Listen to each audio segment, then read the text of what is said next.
Uang hanyalah alat bantu dan jangan biarkan uang menguasai dirimu. Kamu harus bisa menguasai uang dan jalani hidup yang lebih baik. Halo semuanya, nama saya Michael. Selamat datang di channel saya, Sikutu Buku. Kali ini saya akan bahas buku Money Master the Game karya Tony Robbins. Sebelum kita mulai, buat kalian yang mau support channel ini agar terus berkarya, caranya gampang banget.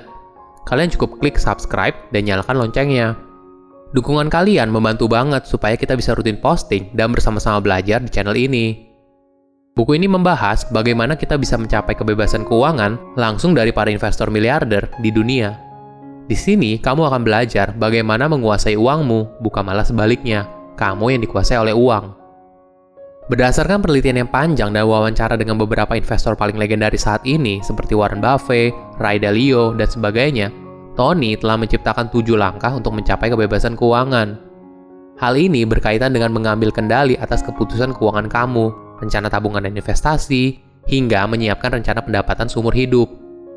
Awalnya, Tony tidak berpikir untuk menulis buku lain setelah menerbitkan Awaken the Giant Within pada tahun 1991. Dan selama lebih dari 20 tahun, dia tidak melakukannya. Tetapi dia merasa sedih dengan kerugian dan penderitaan yang diakibatkan oleh krisis keuangan pada tahun 2008. Akhirnya, dia memutuskan untuk menggunakan bakat dan jaringannya ke 1% orang teratas di industri keuangan untuk membantu masyarakat luas dalam mengelola keuangan mereka dengan lebih baik. Saya merangkumnya menjadi 3 hal penting dari buku ini. Yang pertama, jangan remehkan efek compounding. Ketika bapak pendiri Amerika Serikat, Benjamin Franklin, meninggal pada tahun 1790, dia meninggalkan $1.000 untuk kedua kota di Amerika, yaitu Boston dan Philadelphia. Tetapi dengan syarat mereka harus menginvestasikannya dan tidak boleh menarik uangnya selama 100 tahun. Setelah 100 tahun, Philadelphia menarik $500.000 untuk membangun sebuah museum bernama Franklin Institute. Dan saldo akhir dari rekeningnya pada tahun 1990, 200 tahun kemudian adalah $2 juta. Sedangkan Boston berinvestasi dengan lebih baik lagi dan berhasil mengubah $1.000 menjadi $4,5 juta selama 200 tahun.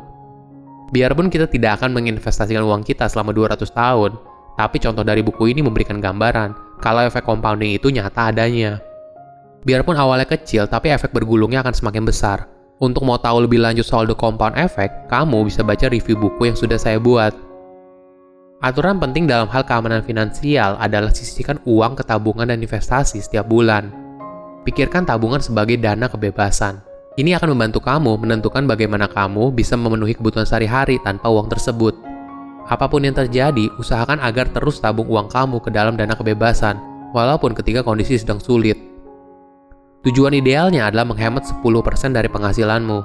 Jika itu terlalu sulit, pada awalnya bisa dimulai dengan 5%. Lakukan penyesuaian kecil di pengeluaranmu, seperti menghindari makan di luar, dan menghemat uang dimanapun yang kamu bisa.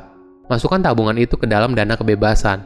Efek compounding akan memastikan semakin banyak uang yang kamu tambahkan, maka semakin besar juga imbal balik dari dana kebebasan tersebut. Kedua, target kebebasan finansial yang realistis. Berapa banyak uang yang kamu butuhkan untuk ditabung agar bisa hidup sepenuhnya dari keuntungan investasi tanpa bekerja? Kamu harus jujur pada dirimu sendiri berapa banyak yang kamu butuhkan agar kamu merasa bebas. Penting untuk realistis dan tidak coba untuk mengejar tujuan yang tidak bisa kamu capai. Tony memberikan beberapa saran yang mungkin berguna. Pertama, hasilkan uang yang cukup untuk memenuhi kebutuhan pokok. Hal ini termasuk biaya makan, transportasi, dan uang sewa tempat tinggal atau cicilan rumah.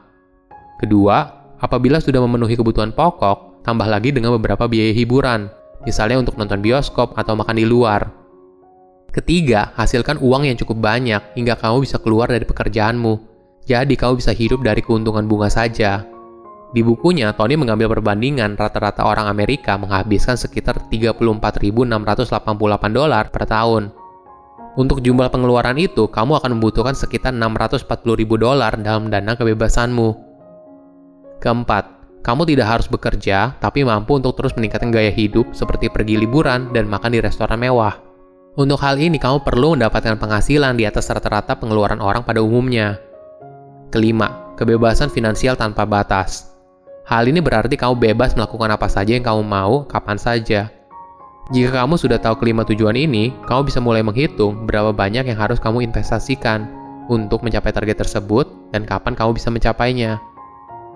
Aturan penting dalam berinvestasi adalah percaya pada dirimu sendiri.